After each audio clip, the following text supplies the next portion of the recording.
Gate in the zone.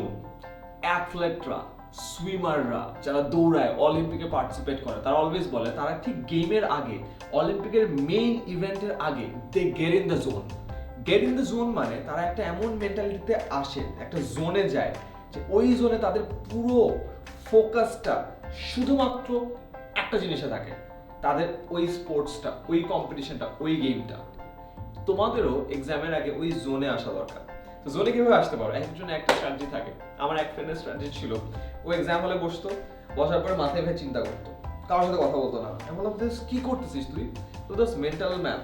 Mental math মানে তোর মাথার মধ্যে এভাবে প্র্যাকটিস করতে, 6 গুণ 2 12 গুণ 7 এত ডিভাইড বাই 3 এটা এত ইনটু 100 এত ডিভাইড বাই 37 এত ক্যালকুলেশন করতেছে। আমি কেন করিস?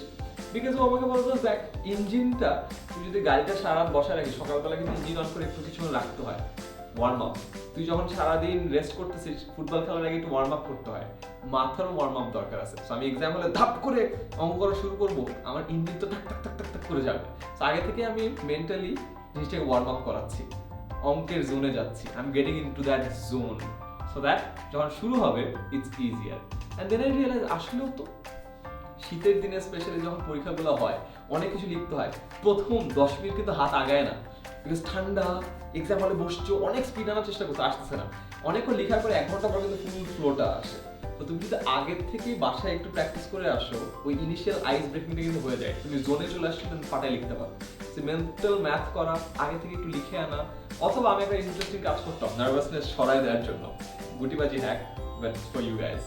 আমি এক্সাম হলে যে অন্য যারা প্রেশারে আছে তাদের দিকে একটু তাকাইতাম, তাকাতে হাসতাম।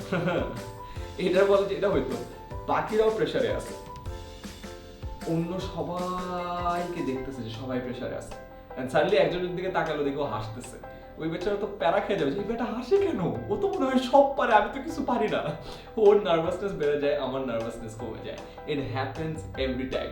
আমি আমার লাইফের বড় বড় বিজনেস কম্পিটিশনে যখন আমার টিম হাঁটতো, অন্য টিমগুলো আছে সবাই নার্ভাস, আমি তো তাকে হাঁটতাম, কি অবস্থা, এমন একটা ফিল দিতাম যে আমি সব পারি। এর ফলে নিজের নার্ভাসনেস কমে যায়, অপোনেন্টের নার্ভাসনেস বেড়ে যায়, and I get into the zone.